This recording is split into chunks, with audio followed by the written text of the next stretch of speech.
my God, this fucking coach is phenomenal. Wrong. Motherfucker's phenomenal. The tutors, like the first day of practice, I'm like, oh, I'm running a wall for this guy.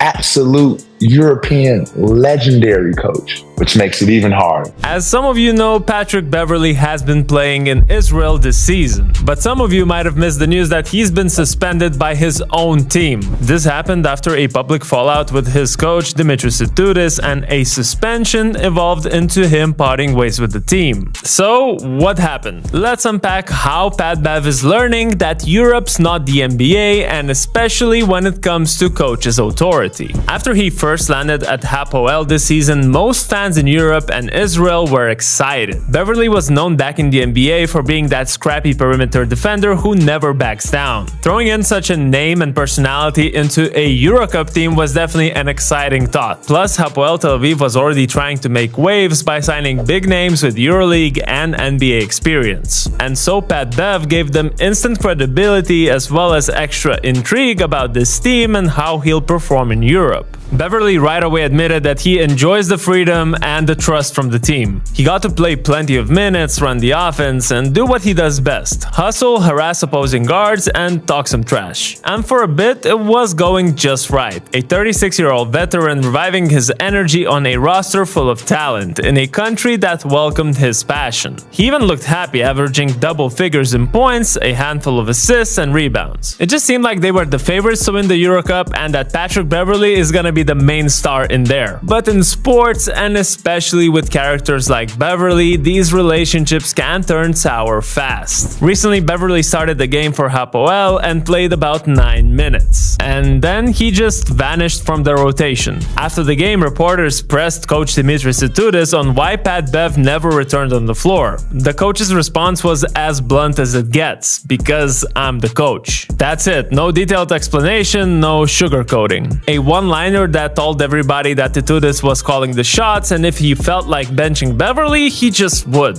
And of course, in classic Pat Bev style, he fired back on social media with laughing emojis, basically saying he thought the whole thing was a joke. The next day, Hapoel announced a suspension until further notice. No beating around the bush, they basically said either you show respect to the coach or you're not going to be playing. And just like that, the guy who'd been a star in the Eurocup suddenly found himself from the outside looking in. If you're not familiar with European basketball, you might be wondering, who is this Dimitris Itoudis? Let's put it this way: Itoudis has one of the most impressive career resumes in Europe. He won multiple EuroLeague titles both as an assistant coach and a head coach, most recently coached Fenerbahce in the EuroLeague, and has a reputation for being quite a demanding coach. He believes in discipline, structured offense, and accountability. If a player isn't on board, no matter how big their name is, he has no problem cutting their minutes or sending them to the bench indefinitely. I feel like Americans would probably compare him to Greg Popovich. A coach who commands respect, expects professionalism, and doesn't hesitate to clash with big personalities if that's what it takes. So from Itoudis' perspective, if a veteran player publicly mocks him, that's crossing the line. We can just look at the conflict that he had with EuroLeague's all-time top scorer Mike James in 2021. But you know who I am, most probably, huh? You know what I represent, what are my principles,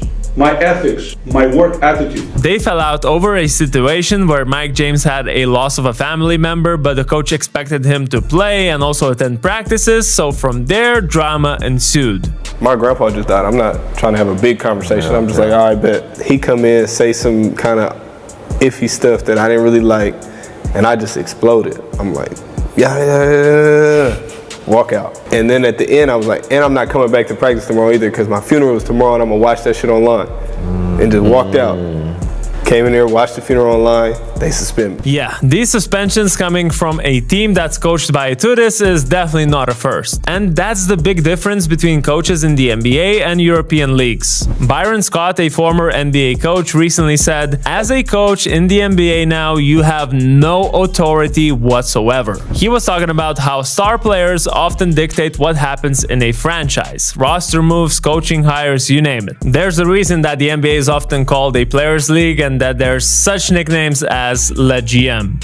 And even lesser stars a lot of the time get away with challenging their coach's decisions publicly. But in Europe, the balance of power definitely shifts towards the coaches, or you could even say the team's needs. Yes, there are some exceptions, like if a team signs a massive superstar with an enormous salary. But even then, the general culture is that the coach calls the shots, and if you undermine them, you pay the price. Tactically also, the game is more coach-centric. They decide lineups, set rigid systems, and if you don't fit in, then you might get benched or even cut, no matter your name recognition. Personally, I think that the authority that coaches have in Europe often actually hurts the league, especially when it comes to coaches being in charge of the players' media availability in terms of both who can talk and when they can talk, which of course stunts the growth of popularity as these players are less accessible to the fans through the media. So I imagine someone like Pat Bev, who has his own podcast and speaks freely on it, definitely might create some extra tension between the coach and him. That's why I'm sure he had a bit of a cultural shock coming from the NBA when it comes to coaching. But he's also had a lot of distractions. He even considered leaving Israel at one point because of family pressures. His fiancée is from Iran, and of course with all this regional tension in those parts of the world right now, it made life complicated. There was also drama around one of his teammates, Jonathan Motley, who tried to exit the club by citing safety concerns, but eventually stayed. Had a quad injury that sidelined him for 6 weeks. Then you had the rumors about EuroLeague offers, a big coaching change mid-season, and the typical ups and downs that come with living abroad for the first year. So this relationship between Beverley and his team seemed like it was under a lot of stress. And it's not just about the suspension, to be honest. This all points to a wider conversation about how foreigners adapt or fail to adapt to European basketball. Some American players thrive here because they embrace the structure, respect the coach's authority, and love the tactical focus. Others find it too restrictive. They're used to the NBA, where star power matters a lot more, and coaches might not bench you after a single mistake or sign you off the active roster just because of a social media post. What are you able to give yourself credit for